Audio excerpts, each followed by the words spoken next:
Benedicite, tengan mucha paz. Soy el Padre Julio desde el Eremitorio de Emaús de la Iglesia Antigua Diversidad Cristiana, la provincia anglicana de Cristo el Buen Pastor. Continuamos con los comentarios a la Filocalía.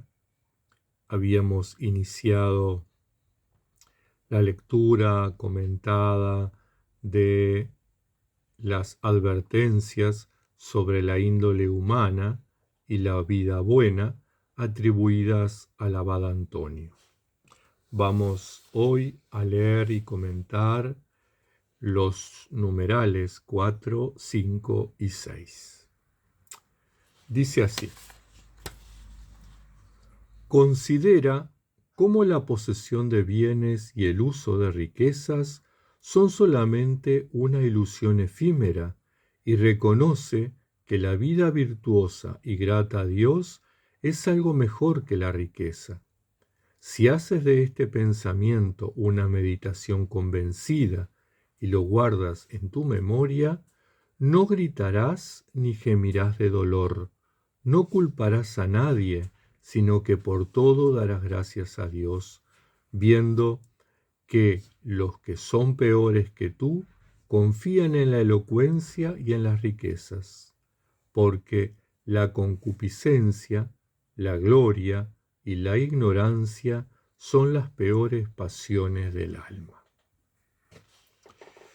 Cuando el autor habla de concupiscencia, tenemos que remitirnos al concepto de la filosofía griega, que es la potencia del deseo. Es decir, lo concupiscible es puesto en el ser humano, en el acto creador, ¿verdad? Para que podamos tender a Dios, podamos ir a Dios, podamos desear a Dios. Pero, según explica la filosofía griega, a causa del pecado, tendemos a acercarnos a las cosas creadas buscando poseerlas, en lugar de acercarnos al Creador. Entonces, la concupiscencia es el deseo por las cosas, el deseo por la comida, que se transforma en gula, el deseo por el sexo, que se transforma en lujuria, el deseo por las cosas, bienes materiales, ¿verdad?, que se transforma en avaricia. En fin, el pseudo Antonio aquí nos invita a considerar que estas posesiones, que estos deseos, ¿verdad?, son una ilusión efímera, son como una trampa de la realidad para separarnos de Dios. Y es que si leemos en el Evangelio, Mateo 6:33, Jesús nos dice: busca primero el reino y su justicia. Y también en Mateo 6:21, Jesús nos vuelve a decir: donde esté tu tesoro, allí estará tu corazón. Entonces, tenemos que tener en cuenta que lo que nos enseña aquí el pseudo Antonio es vivir confiados en la providencia, abandonados a la providencia de Dios, tal como nos enseña Jesús en Mateo 6, 25 al 34, que les recomiendo leerlo, reflexionarlo, analizarlo, orarlo y, si se animan, vivirlo.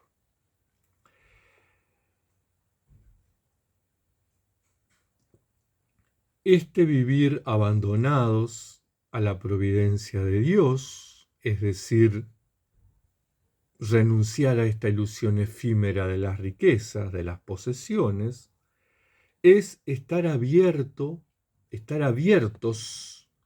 a la posibilidad que se nos ofrece en cada momento, sin obsesionarnos con el poder, con el tener o con el hacer. Vivir cada momento disfrutar cada momento. El poder, de alguna manera, está asociado a la soberbia. Yo puedo, yo lo logro, yo soy capaz, yo. El tener, de alguna manera, está asociado al orgullo. Poseo bienes, poseo sabiduría, poseo riquezas, poseo tesoros, poseo orgullo. Me lleno de orgullo. Y el hacer está asociado a la vanagloria. Yo hago, ¿verdad? Yo transformo, yo lo logro, yo. Es importante que este poder, este tener y este hacer lo volquemos a la vida espiritual, lo volquemos a Dios. Poder, buscar a Dios. Tener que buscar a Dios. Hacer, recorrer esta búsqueda de Dios. Cuando muramos, no nos vamos a llevar nada, nada de lo que tenemos, nada de lo que somos, nada de lo que poseemos, absolutamente nada, nada de lo que hayamos hecho. No nos llevamos nada. Cuando nos muramos, nos vamos solitos nosotros. Entonces es importante preguntarnos, ¿por qué no disfrutar del aquí y el ahora? Es importante preguntarnos, ¿por qué no prescindimos de aquellas cosas que nos distraen, de estas ilusiones vanas, estas ilusiones efímeras del que nos habla el pseudo Antonio?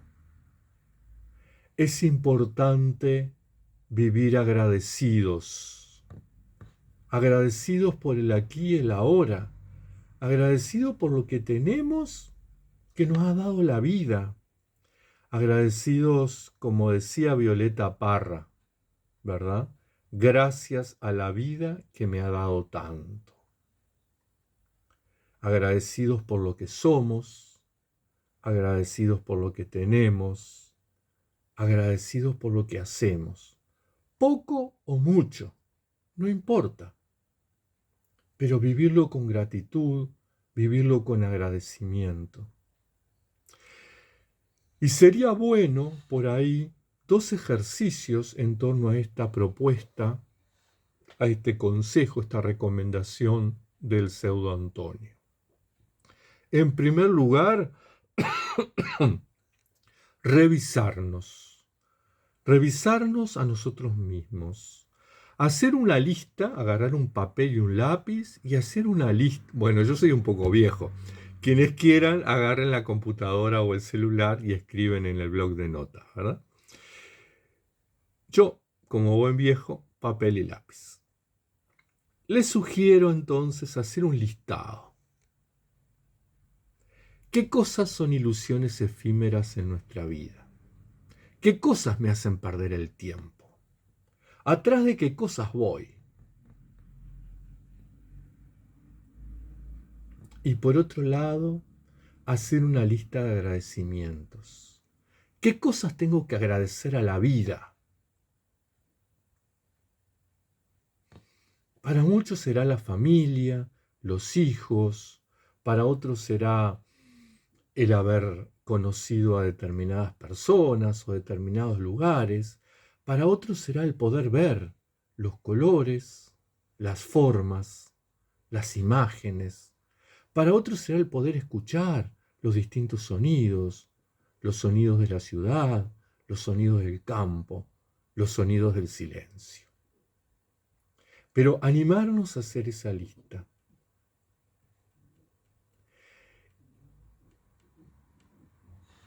Y es importante que estemos agradecidos aún en la adversidad, porque los momentos adversos, si somos capaces de vivirlos con una capacidad resiliente, decía el filósofo Jasper que la agresividad es la potencia, la energía humana capaz de hacer que el ser humano ponga resistencia a aquello que el medio le pone, le ofrece y de alguna manera le deshumaniza, le vence, le controla, le puede.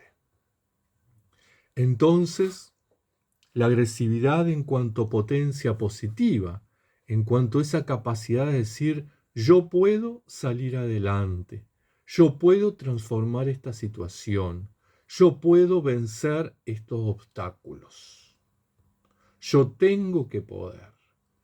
Los psicólogos, algunas corrientes psicológicas, llaman a esta capacidad resiliencia. Bueno, hagamos uso de esta capacidad y vivamos aún la adversidad como un espacio de aprendizaje. Aprendemos a vivir en determinadas circunstancias. Aprendemos a desarrollar determinadas herramientas para superar estas circunstancias. Aprendemos a trabajar estas herramientas para superar estas circunstancias.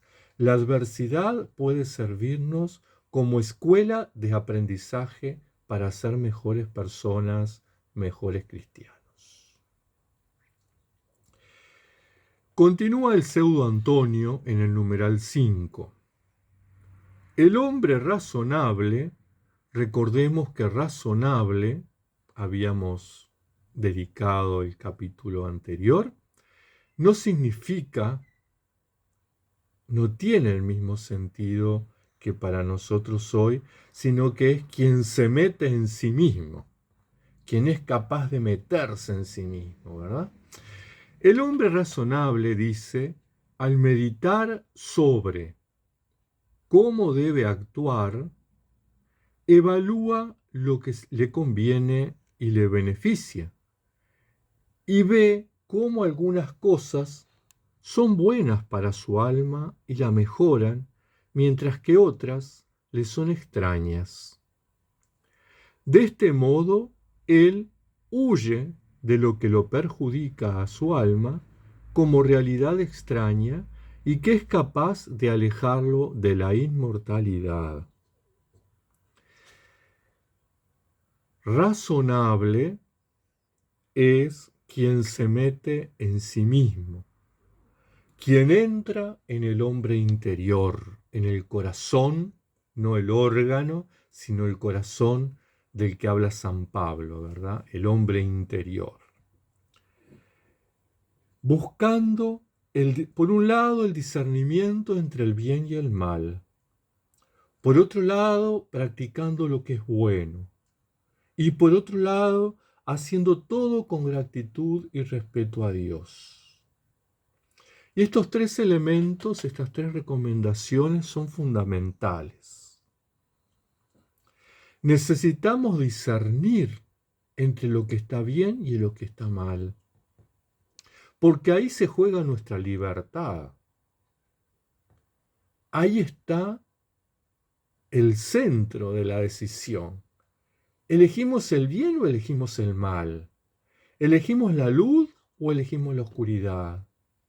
¿Elegimos el mundo en el sentido de San Juan o elegimos a Dios, las cosas de Dios, el reino de Dios?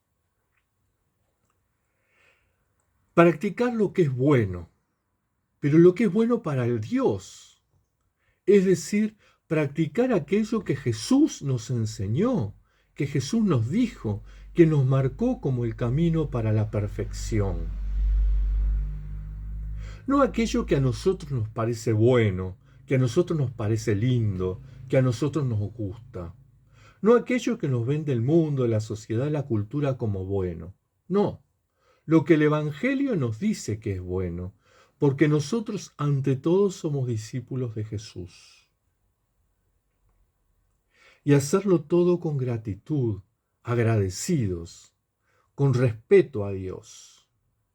Porque todo es sagrado, todo viene de Dios y todo va a Dios. Yo les propongo un método para este proceso de discernimiento, ¿verdad? Para poder empezar a ser ese hombre, esa mujer razonable, poder discernir, poder elegir. Un método que en realidad viene del área social y se llama FODA, que es una hojita, volvemos a la hojita y al lápiz, la dividimos en 4 partes, ¿verdad? Y ponemos, bueno, les muestro mis apuntes. La hojita la dividimos en 4 partes, ¿sí? Así. Y empezamos a escribir arriba nuestras fortalezas. ¿Qué fortalezas tengo? Soy una persona tenaz, soy una persona comprometida, soy una persona que busca el silencio, la oración. ¿Qué fortalezas tengo yo? Animarnos a escribirlas. Y aquí, ¿qué oportunidades? O sea, en la parte de arriba vamos a poner lo positivo, las fortalezas y las oportunidades. ¿Qué oportunidades me brinda a mí el medio? Y tengo una casa donde puedo desarrollar mi vida eremítica, tengo un jardín que me ayuda a la oración, a la contemplación, al agradecimiento. Tengo un terreno que me permite cultivar la tierra.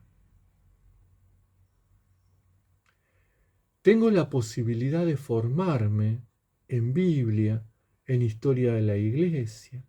¿Qué oportunidades me brinda el medio? ¿Qué oportunidades encuentro en mi comunidad? ¿Qué oportunidades encuentro en mi familia? ¿Qué oportunidades encuentro en mí? Y en la parte de abajo escribir mis debilidades y mis amenazas. Es decir, esta columna de fortalezas y debilidades es lo que hay en mí. Y esta columna de oportunidades y amenazas es lo que hay a mi alrededor. Entonces, en las debilidades, y animarnos a hacer un buen examen de conciencia y decir: soy perezoso, soy criticón, soy murmurador, soy inconstante, me distraigo. Y por ahí en las amenazas, bueno, ¿qué cosas me distraen? ¿Qué cosas me alejan de Dios? Preguntarnos, ¿cómo uso la internet? Por ejemplo, ¿cómo uso los medios de comunicación? ¿Cómo uso yo el celular? ¿Cómo uso yo el televisor? ¿Cómo manejo los medios de comunicación? ¿Cómo me manejo con el dinero? En fin, cada uno sabrá dónde le aprieta el zapato. Pero este método FODA en realidad es muy, muy provechoso para poder discernir. Porque yo, teniendo identificadas mis fortalezas y mis debilidades, mis oportunidades y amenazas, puedo empezar a tomar decisiones de alguna manera más sólidas, más constantes, mejor orientadas, más seguras, más aterrizadas. Continúa escribiendo el pseudo Antonio. Cuanto más modesta es la vida de uno, tanto más éste es feliz. No tiene que preocuparse por tantas cosas, tales como siervos, campesinos, ganados. Si nos precipitamos en estos quehaceres, tropezaremos con las penas que de ellos surgen y nos lamentaremos de Dios. Con nuestra voluntaria concupiscencia, la muerte, como una planta, será regada y permaneceremos perdidos en las tinieblas de la vida pecaminosa, impotentes de conocernos a nosotros mismos. Conocernos a nosotros mismos es ser hombres, mujeres razonables, según los padres griegos, según nos lo plantea el pseudo Antonio. Llevar una vida modesta. Cuanto más modesta es la vida de uno, tanto más éste es feliz. Y es importante la modestia asociarla no necesariamente a la carencia, a la ausencia de cosas. Las cosas están para cubrir nuestras necesidades básicas. Lo importante es no llegar a la acumulación, no llegar a la opulencia. Entonces, vestir con sencillez, comer con sencillez, tener las cosas que necesito y saber que esas son cosas, cosas nomás. No es lo más importante. Podría hasta prescindir de ellas. La voluntaria concupiscencia es el deseo de tener, el deseo de poseer. El estar preocupados nos descentra, ¿verdad? Cuando yo quiero tener tal libro y empiezo a preocuparme de generar el dinero para comprarme el libro, para tener el libro, entro en internet, busco dónde está el libro, cuánto cuesta el libro, cómo, y me estoy saliendo de mi centro. El objetivo de mi vida como cristiano y como monje es vivir en la presencia de Dios. Tal vez el libro me ayude, sí, es cierto, tal vez me ayude. Les cuento, yo durante mucho, entre paréntesis esto, durante mucho tiempo, durante muchos años, deseaba tener la Filocalía en los 4 tomos, pero no tenía plata para comprarla. Y entonces tenía que conformarme con la edición de Lumen, resumida, el librito ese que salió en el año 76, 78, que es un extracto, muy bueno por cierto, pero no deja de ser un extracto, ¿verdad? Hay cantidad de textos que no están. Y bueno, Dios quiso que un día, gracias a una buena hermana acá en Uruguay que me la fotocopió, el año pasado me los regaló. Y tengo los 4 tomos de la Filocalía, que de hecho es desde donde estoy ahora compartiéndoles a ustedes, ¿verdad? Los 4 tomos, que ya empecé a escribirla, por cierto, ¿no? Tengo esa costumbre de que yo voy escribiendo. Pero sí, y bueno, viví y no me morí.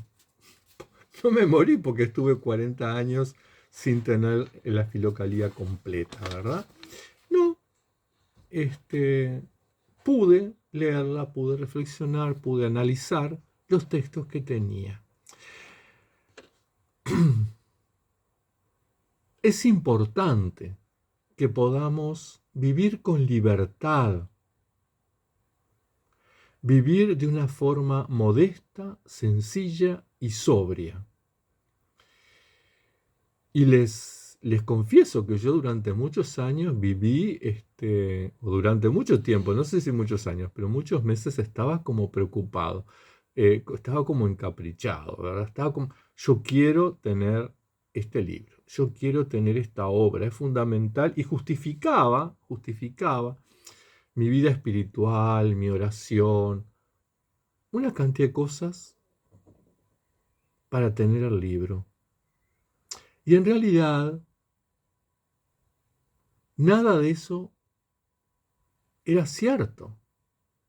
En realidad era mi concupiscencia, mi deseo de poder tener, poseer ese texto. Entonces, yo creo que lo importante acá es vivir en un estado de libertad, no dependiendo de las cosas. Por ahí hoy las tenemos y mañana no las tenemos, porque se gastaron, porque se rompieron, porque se quemaron, porque me robaron, por lo que sea. Las cosas son cosas. Lo importante va por otro lado. Así que el poder, el tener y el hacer nos sacan de nuestro propósito, que es encontrarnos a nosotros mismos. Y cuando hablamos de encontrarnos a nosotros mismos, estamos hablando de algo muy importante. Estamos hablando de alcanzar este hombre razonable del que nos habla el pseudo Antonio. Estamos hablando de que al encontrarnos a nosotros mismos, estamos encontrando el proyecto de Dios. Estamos encontrando aquel Julio que Dios pensó, que Dios soñó, que Dios quiso. No el Julio que después con sus decisiones y sus acciones se fue construyendo. No, el Julio que Dios soñó, el Julio que Dios amó. Estamos encontrándonos con algo más todavía. Nos estamos encontrando con la imagen de Dios que hay en cada uno de nosotros. Esa imagen que fue plasmada en el momento que fuimos creados.